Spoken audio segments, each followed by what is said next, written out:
Yes, but they did not treat them for broken arm. They made some other story.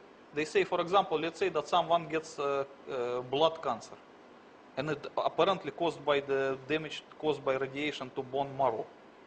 But the doctor will not confirm that. The doctor will say that, oh, that caused by asbestos dust. So it's easy to escape. Well, let's put it this way. Let's say that John Walcott and his colleagues have a reunion every year. And the first year's reunion after September 11, there's 100 people there. And then the next year, there's 96 because 4 of them have died of cancer. And the next year, there's 86 because another 10 have died of cancer.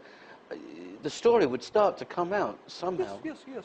That's why now there is a big story in New York. These people who suffer from this kind of thing, they try even to sue the government, claiming that the government did not properly inform them about the danger of asbestos dust or some like benzene or whatever. Yes. Anything but except radiation. And your position is that all of them are suffering some form of radiation sickness from the... Yes. It's apparent chronic radiation sickness because it was ground zero after all. It's the place of nuclear explosion. And they work there, and they begin to work there in the first few days, totally unprotected. Yes. But let's say that's continued because over a period of time they redesigned the sites and other people came into work. How long would those vapors continue for?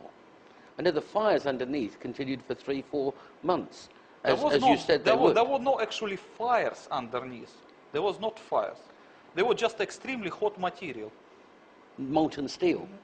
Not only molten steel, molten rock, anything molten, but not fires.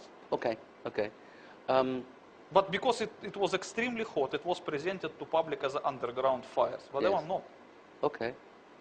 Because you said it's gone from thousands of degrees.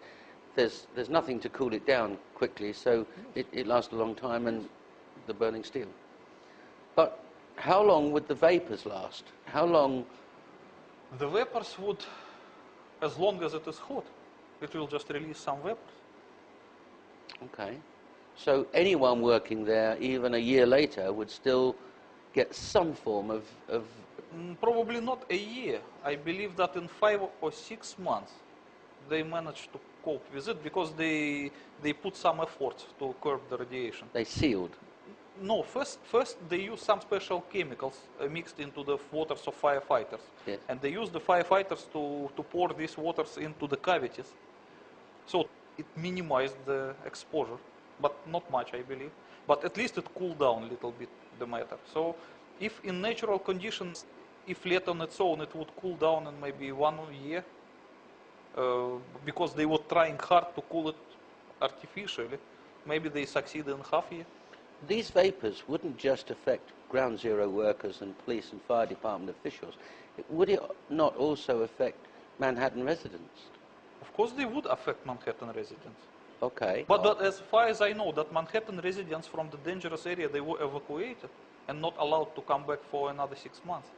Well, yes, the ones that were immediately affected, yes, certainly. Yes. They were not allowed to return until 6 months plus, which is still short. They should be away for at least 2 years, not 6 months. Okay, well, let's say that some of them returned within 6 months, and let's say that Mrs. Green or Mr. Brown inhaled some of this radioactive vapors and became not chronically sick, but felt unwell. They wouldn't go to the specially prepared fire department's doctor. They'd go to a doctor, their own private family doctor, who they know very well, George, down the road. And wouldn't he know exactly what was wrong with them? Not necessarily. Why he should? He's a doctor.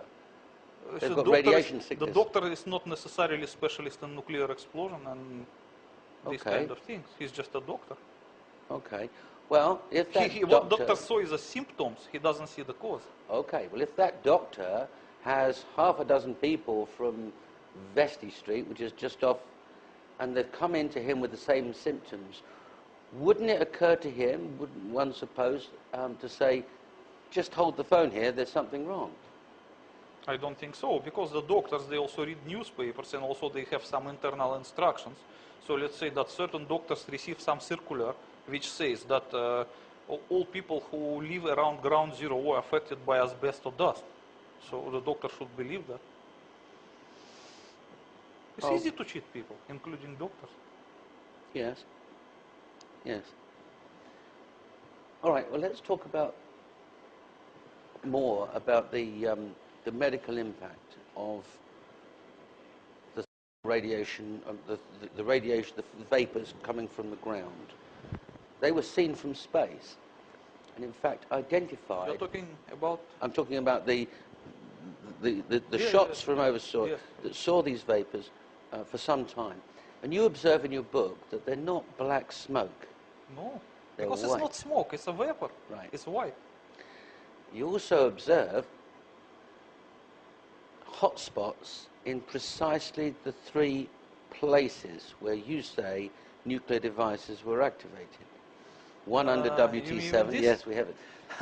But this is not my observation. I just found it published at the internet by someone else, and I thought that yes, the hotspots, as you see, they exactly correspond with the position of nuclear devices.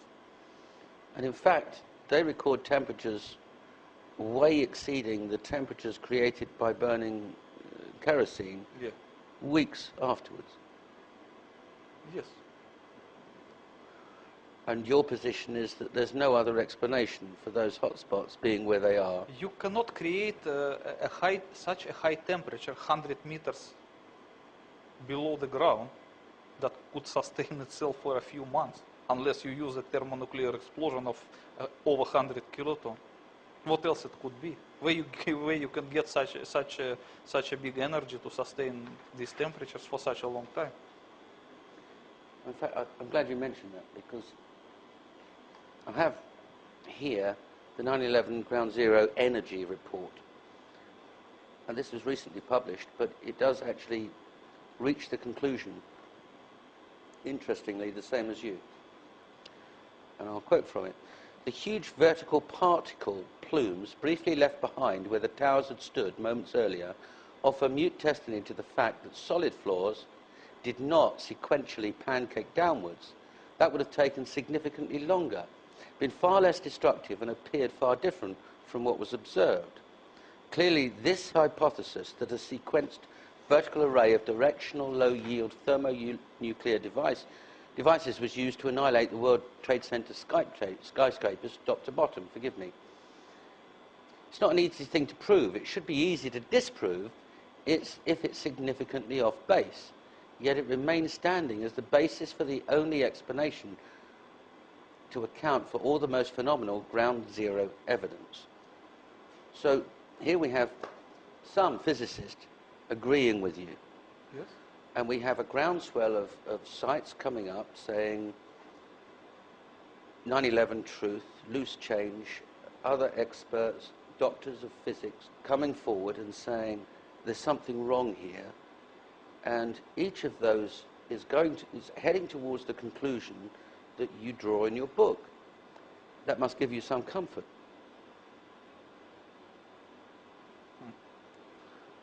I don't even know how to answer this. If the evidence were unsupported by anybody or anything else, and you just published this book and announced to the world, I know what happened and I know who did it, they would laugh at you if nobody had drawn the conclusions that you've drawn, that the 9/11 Commission report is wrong, doesn't address and answer questions that you've answered, and other people are reaching the same conclusions. Yes, of course. There are a lot of people who attempted to search for September 11 truth independently, and they arrived to similar conclusions as mine, with the one difference. They did not know for sure that there was a nuclear demolition scheme of the World Trade Center, while I knew it for sure from my former service in the Soviet military. That makes the difference. So it means they were guessing, and they arrived to the same point. But I didn't need to guess, I know it for sure. But there's something else that makes your book unique. And we'll come to that later, but that is that you are going to name the perpetrators of the 9/11 tragedy. Yes. Thank you.